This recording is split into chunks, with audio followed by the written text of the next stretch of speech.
በስመ አብ ወወልድ ወመንፈስ ቅዱስ አሐዱ አምላክ አሜን።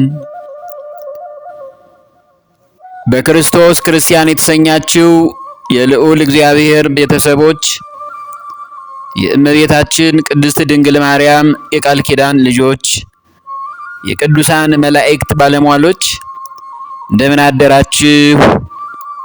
እንደምን ዋላችሁ? እንደምን አመሻችሁ? አሜን። የኃያሉ አምላካችን ልዑል እግዚአብሔር ስሙ ለዘለዓለሙ የተመሰገነ ይሁን። አሜን።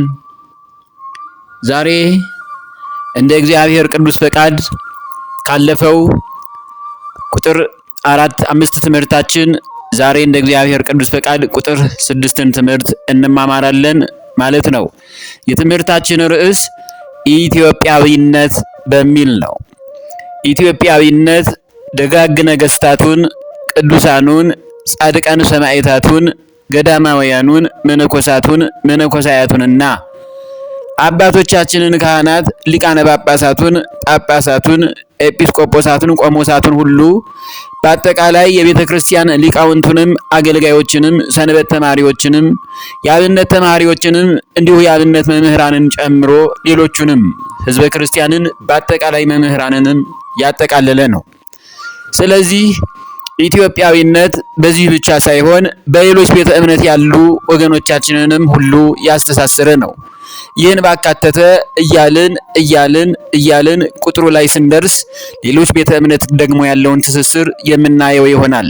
ብቻ ከእናንተ የሚጠበቀው ይህን ትምህርት ቁጥር 1፣ ቁጥር 2፣ ቁጥር 3፣ ቁጥር 4፣ ቁጥር 5፣ ቁጥር 6 እያለ የሚቀጥለውንና ቁጥር 7 እያለ የሚቀጥለውን ትምህርት ሳታቋርጡ ተመልከቱት። ኢትዮጵያዊ በመሆናቸው ምክንያት ማለት ነው። እና ያቆምነው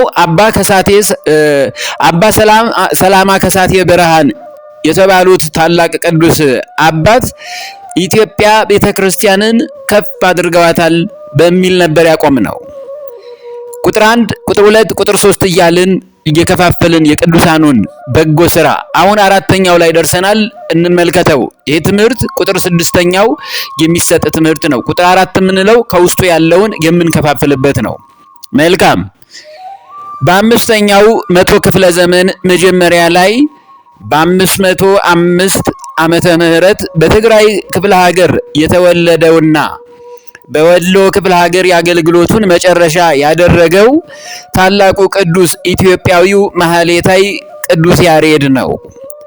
ኢትዮጵያዊው ቅዱስ ያሬድ አገራችንን በእውነት ትልቅ ደረጃ እንድትደርስ ለኢትዮጵያውያን ሰላማችንና አንድነታችን እንዲበዛ ጸንቶ በእግዚአብሔር ፍቅር በማመን ትውልደ ኢትዮጵያውያንን እንድንበረታታ በጸሎቱ እድሜውን ሙሉ ሲለምንልን ኖሮ ያለፈና አሁንም ጭምር የአገሩን ዳር ድንበር ከመጠበቅ ወደ ኋላ የማይለው ኢትዮጵያዊው ቅዱስ ያሬድ አንዱ ነው። በብዙዎች ሊቃውንት ቤተክርስቲያንም ዘንድ ይህ ቅዱስ ካህን ግዕዝ፣ እዝል፣ አራራይ የሚባሉትን የዜማ መሰረቶች የመሰረተልን ካህኑ ቅዱስ ያሬድ በአካለ ሥጋውም ጭምር በብሔረ ሕያዋን ተሰውሮ እንዳለም ይታመናል።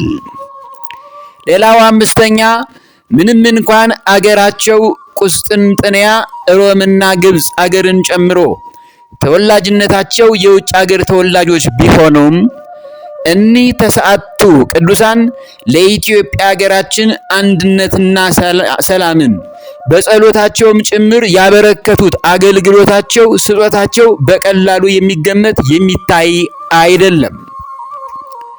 ዛሬም ቢሆን እነዚህ ተስዓቱ ቅዱሳን አባ አሌፍ፣ አባ ገሪማ፣ አባ ጽህማ፣ አባ አረጋዊ፣ አባ ጴንጤሌዎን፣ አባ ሊቃኖስ፣ አባ አፍጼ፣ አባ ይምዓታ፣ አባ ጉባ ተብለው የሚጠሩት በእነዚህ ቅዱሳን ኢትዮጵያ ሀገራችን የቀድሞ ክብሯ፣ ሰላሟና አንድነቷ በነጻነት እንደሚመለስላት ቅንጣት ያህል አንጠራጠርም።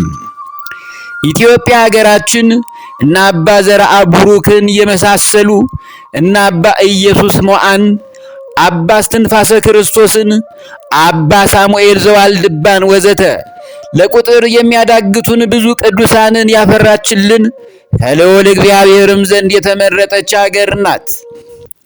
አዲሲቱ ኢትዮጵያ በእኛ ዘመን በዚህ ትውልድ ከዚህ በተቃራኒው በሆነ መንገድ በረሃብ፣ በስደት፣ በድህነት ወዘተ በተለያየ ሁኔታ የሰማዩ አምላካችንን ልዑል እግዚአብሔርን ስላስቀየምነውና ተዘክሮ ተነግሮ በማያልቀው ኃጢአታችን ምክንያት በስልጣኔ ምች በአጠቃላይ በኃጢአት በበደል ስለወደቅን የአብራኳ ክፋይ በሆኑት ልጆቿ መራራ መከራና ፈተናን እየተጎነጨች ትገኛለች። ዋሸን ምዕመናን፣ ሕዝበ ክርስቲያን በራሷ ልጆች ነው ኢትዮጵያ ትልቁን ፈተና እየመጣባት ያለው በውስጥም በውጭም። በአንዳንድ ወገኖቻችን አስተሳሰብ ኃጢአትን በመስራት ከሆነ በምዕራቡ ሀገራት አሜሪካና አውሮፓውያን ተወላጆች ከኛ ኢትዮጵያውያን በከፋ ሁኔታ የሚሰሩ አይደሉምን በማለት ሙግት ሲገጥሙ እንሰማቸዋለን። እውነት ነው፣ እነዚህ ወገኖች ፈጽሞ አልተሳሳቱም። ነገር ግን አንድ ብርቱ ነገር ያላስተዋሉት ነገር አለ። ኢትዮጵያ ሀገራችን በእርስ በርስ ጦርነት፣ በረሃብ፣ በስደትና በድህነት ጭምር ከሌሎች ሀገራት በከፋ ሁኔታ የምትመታበት ዋናው ምክንያት እኛ ኢትዮጵያውያን በእግዚአብሔር ዘንድ ያለን ትስስር፣ በእግዚአብሔር ልጆችነት በተለያየ መልኩ ከሌላው ዓለም ለእግዚአብሔር ቅርብ የሆነ ሕዝብ በመሆኑ አንጻር ነው። ልቦናችንን በክህደት ምክንያት ከእግዚአብሔር መመለስ ስንጀምር ያለምንም ጥርጥር እንቀጣለን። እግዚአብሔር ስለሚወደን፣ እግዚአብሔር ኢትዮጵያውያንንም አገሪቷንም ስለሚፈልጋት በዚህ ምክንያት ቅጣቱ እኛ ላይ ይበረታል። ዘመነኛው ትውልድ ማስተዋል ያለብን በታላቁ መጽሐፍ ቅዱስ ላይ እንዲህ ይላል። መዝሙረ ዳዊት ምዕራፍ 67 በቅንፍ 68 ቁጥር 31 ላይ ኢትዮጵያ እጆቿን ወደ እግዚአብሔር ትዘረጋለች ነው የሚለው። ኢትዮጵያ እጆቿን ወደ እግዚአብሔር ትዘረጋለች ተብላለች እንጂ አሜሪካና አውሮፓውያን እጆቻቸውን ወደ እግዚአብሔር ይዘረጋሉ አልተባለም። ስለዚህም በዚህ አማናዊ ትምህርት የተነሳ እኛ ኢትዮጵያውያን የልቡና እጆቻችንን ወደ እግዚአብሔር መዘርጋታችንን ስንተው የእግዚአብሔር ቅጣት በተለያየ መንገድ ፈጥኖ በእኛ ላይ ይመጣብናል፣ ይወርድብናል ማለት ነው። ይህንን ነው በስልጣኔው መጥቀናል እያሉ የሚኩራሩ ወገኖች በማስተዋል ሊረዱት የሚገባቸው። ምዕመናን፣ ሕዝበ ክርስቲያን በዚህ መንገድ ተሳስተናል። እውነቱ ይህ ነው። በዚህ ዋና ምክንያት እንጂ ኢትዮጵያውያን ከሌሎች ሀገራት ሕዝብ የእኛ በደል ልቆ በልጦ አይደለም። እግዚአብሔር ኢትዮጵያውያንን ከምድራዊ ኑሯቸው አልፎ ለዘላለም የመንግሥተ ሰማያት ወራሾች እንድንሆን የታጨን ሕዝብ መሆናችንን ስንረሳው ከሌሎች ሀገራት በተለየ ሁኔታ በእኛ ኢትዮጵያውያን ላይ መዓቱና መከራው የጠነከረ ይሆንብናል። አዲሱ ትውልድ የእኛ መከራና ስቃይ መብዛቱ በዚህና ይህን በሚመስል ምክንያት መሆኑን በመንፈሳዊ እምነት ሚዛን መዝናችሁ በነገረ ምስጢሩን መመርመር የክርስቲያኖች አንዱ ብልህነት ነው። ይህንን ነው ማወቅ ያለብን።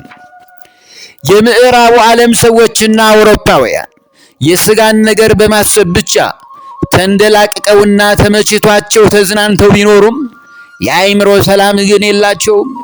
ሐዋርያው ቅዱስ ጳውሎስ ለእነዚህ ሰዎች ያለውን እንስማ ከቅዱስ ቃሉ። ወደ ሮሜ ሰዎች ምዕራፍ 8 ቁጥር 6 ላይ ስለ ሥጋ ማሰብ ሞት ነውና ስለ መንፈስ ማሰብ ግን ሕይወትና ሰላም ነው ያለው።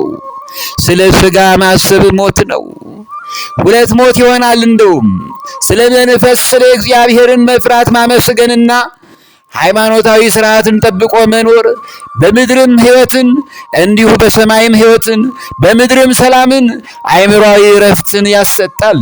ከዚህ መንገድ ስትወጡ ኢትዮጵያውያን እኔን ጨምሮ እንቀጣለን ማለት ነው። ከላይ በገለጥኩት መሰረት እነዚህ በከፋ ኃጢአት የተጨመላለቁ ሀገራት እንኳን በምቾታቸው በሚሰሩት ዘግናኝ ኃጢአታቸው ጭምር እፎይታንና እርካታን አላገኙም። የህሊናም እረፍት የላቸውም። ሲበዛ ፈሪዎች ናቸው። ቀረብ ብላችሁ በሰከነ መንፈስ ብትመረምሯቸው ድንጉጥና ስጉ ፍጥረት ናቸው። ይህንን ነው አስቀድመን መረዳት ያለብን። እናስተውል። ስድስተኛውን እንየው።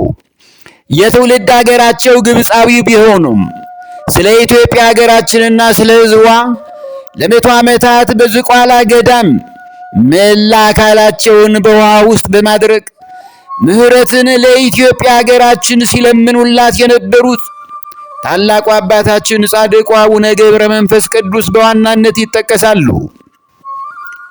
እግዚአብሔር ኢትዮጵያን ለመባረክ እኚህን የመሰሉ ቅዱስ አባት የሥጋ ዕረፍት ጊዜ ሞታቸው በደረሰባቸው ዕለት አጽመ ርስታቸው ሆና የተመረጠችው ሀገር ቅድስቲቱ ኢትዮጵያ መሆኗን ይህ ትውልድ አይርሳ።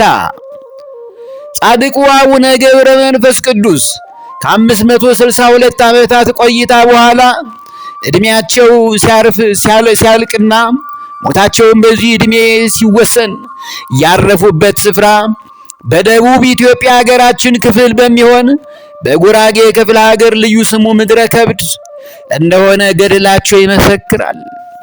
ዛሬም ቢሆን እነዚህና እርሳቸውን የሚመስሉ ቅዱሳን በጸሎታቸው ምክንያት ኢትዮጵያን ሀገራችንን ሕያው እግዚአብሔር ለክፉ መከራ እንደማይሰጣት ሳንጠራጠር እናምናለን። ይህንን ነው ክርስቲያኖች መረዳት ያለብን። ኢትዮጵያ አትጠፋም። በእነዚህ ቅዱሳን እግዚአብሔር ኢትዮጵያን ይጠብቃታል። አገራችንን ከጥፋት ሕዝቧንም ከጭንቀት ከመከራ ያድናል። ክርስቲያኖች በዚህ ነው ማመን ያለብን። ከዚሁ ጋር በሰኔ ስንክሳር ላይ እንደተመዘገበው በግብፅ አገር ኑሮውን ያደረገውና በገዳመ አስቄጥስ ገዳም በአባ ኤስድሮስ አበምኔቱ ባሉበት ዘመን በቅድስናው የሚታወቀው ታላቁ አባታችን አባ ሙሴ ጸሊም ኢትዮጵያዊው ሰው ታላቁ የጸሎት አረበኛ ሁላችንንም በጸሎቱ ይጠብቀናል።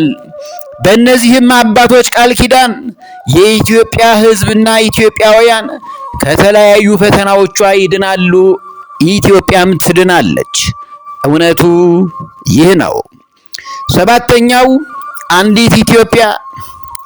አንዲት ኢትዮጵያ የጻድቁ አቡነ ተክለ ሃይማኖትን የመሰሉ የወንጌል ገበሬ የርኩሳን መናፍስት አጋንንትን በትር የሆኑ ጻድቁ አባትን ያፈራች ሀገር ናት።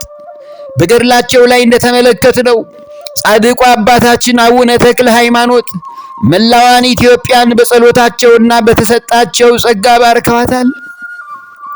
ዛሬም ቢሆን ኢትዮጵያ ሀገራችን ከውጭ ወራሪ ኃይሎች ከጠላት ዲያብሎስ ወጥመድ ጭምር በእኚሁ ጻድቅ አባት ታላቅ ጸሎት እንደምትጠበቅ እናምናለን። አስቀድመንም እንደጠቀስነው ምንም እንኳን በተለያዩ ዘመናትና ወቅት ኢትዮጵያ ሀገራችን በሚፈራረቁባት መከራና ስቃይ ብትመታም በቅዱሳን ጸሎት የሕዝቧ አንድነትና ሰላም የኢትዮጵያም ሀገራችን አንድነቷና ሰላሟ ጸንቶላት ከመጠን በላይ በዝቶላት እንደምትቀጥል እኛ ክርስቲያኖች ጥርጥር አይገባን። ፍጹም በሆነ በቅዱሳን ጸሎት እምነት ሊኖረን ይገባል። ይህንንም እልፍዮስ ያዕቆብ በመልእክቱ ምዕራፍ 5 ቁጥር 16 ላይ ያለውን እንስማው። የጻድቅ ሰው ጸሎት በስራዋ እጅግ ኃይል ታደርጋለች ነው ያለው። የአባቶቻችን ቅዱሳን ጻድቃን ጸሎት በስራዋ እጅግ ኃይል ታደርጋለች። ኢትዮጵያን እግዚአብሔር ይባርካታል፣ ሕዝቦቿንም ይቀድሳል። በስደት ያሉ ኢትዮጵያውያንም ምንም እንኳን በበደልና ኃጢአት ቢኖሩም እግዚአብሔር በምሕረቱ ይዳብሳቸዋል፣ ወደ ተቀደሰችውም ሀገር በክብር ያስገባቸዋል። የጻድቅ ሰው ጸሎት እጅግ ኃይል ስለምታደርግ ይህንን ነው ክርስቲያኖች ማመን ያለብን። ከዚሁ ጋር የምናወሳቸው የጻድቁ አቡነ ተክለ ሃይማኖት የቅርብ ዘመዳቸው የሆኑት አቡነ ዜና ማርቆስን ያፈራች የኢትዮጵያ ሀገራችን ናት። ልዩ ስሙ መርሃ ቤት የገዳማቸውን የቆረቆሩት እኚህ ጻድቅ ዛሬም በትህትና ጸሎታቸው ኢትዮጵያ ሀገራችንን ከአስጨናቂ ፈተናዋ ያድኗታል ብለን እናምናለን። ስምንተኛ በወሎ ክፍለ ሀገር ገዳማቸውን የቆረቆሩት ኢትዮጵያዊ ጻድቁ አቡነ አሮንን በታላቅ ቅድስናቸውና ጸሎታቸው ኢትዮጵያ ሀገራችንን ልዑል እግዚአብሔር ለክፉ እንደማይሰጣት በእነዚህ ቅዱሳን እናምናለን። ከእኚሁ ጻድቅ አባት በተጨማሪ መጽሐፈ አርጋኖንንና የተለያዩ መንፈሳዊያት መጻሕፍትን ደራሲ የሆኑት ታላቁ አባት የእመቤታችን ጸጋ ያደረባቸው አባ ጊዮርጊስ ዘጋስጫን የመሳሰሉ ቅዱሳንን ያፈራች ሀገራችን ኢትዮጵያ ከዓለም ሀገራት ሁሉ በዚሁ ጸጋዋ ወደር የማይገኝላት ታላቅ አገር እንደሆነች እናምናለን። እናንተ የእግዚአብሔር ቤተሰቦች ሁሉ በእርጋታ ይህን እውነት ልትመረምሩት ይገባችኋል። ይህ ነው። ዘጠነኛው በ1928 ዓመተ ምህረት በኢትዮጵያ ሀገራችን ላይ በፋሺስት ኢጣሊያ ወራሪ ዘመን የፋሺስት ኢጣሊያ ወረራን በአደባባይ በማውገዝና መላው ኢትዮጵያውያንን ለፋሺስት ወራሪ ኃይሎች እንዳይገዙላቸው በጽኑ መንፈስ አውግዘውና ገዝተው በጣሊያን ሰራሽ መትረየስና በባንዳዎች በተተኮሰ ጥይት ደረታቸውን የተመቱትና ሞትን ሳይሳቀቁ ስለ ሀገራቸው ክብርና ስለ ሕዝባቸው ፍቅር ራሳቸውን አሳልፈው የሰጡት ባለታሪክና ቅዱስ ሰማዕት ኢትዮጵያዊው የቁርጥ ቀን ልጅ አቡነ ጴጥሮስ አንዱና የመጀመሪያው ክቡር አባት ናቸው። ይህንን አዲሱ ትውልድ ሊያውቀው ይገባል። የኋላውን የሚረሳ የፊቱን አያስታውስም እንዲሉ ከእርሳቸው ጋር በፋሺስት ወራሪዎች እንዲሁም ለኢትዮጵያ እናት ሀገራቸውና ለአንዲት ቤተ ክርስቲያን ፍቅር በሰማዕትነት ያለፉትን አቡነ ሚካኤል ዘጎሬውንም ሳንዘነጋቸው ጭምር ነው። የልዑል እግዚአብሔር ቤተሰቦች ሆይ በኢትዮጵያ ያሉትን ቅዱሳንን በዚህች አጭር ሰዓት ተርከን ለመጨረስ አይቻለንም። ጎልተው ከሚታወቁት ጥቂቶቹን አወሳናቸው እንጂ አባይን በጭልፋ እንደሚባለው ዘርዝረን አንዘልቃቸውም። በኢትዮጵያ ሀገራችን ያሉትን ጻድቃን ሰማዕታት ቅዱሳንን ቁጥራቸውን አንድ ባንድ ዘርዝረን እንጨርሳቸው ብንል ይሁን ብንል ብንጀምረው እንኳን ለመጨረስ ጊዜ ያጥርብናል። ዕለቱ ቁጥር 6 ትምህርታችን እዚሁ ላይ ይቆየን። እንደ እግዚአብሔር ቅዱስ ፈቃድ ቁጥር 7 ይቀጥላል።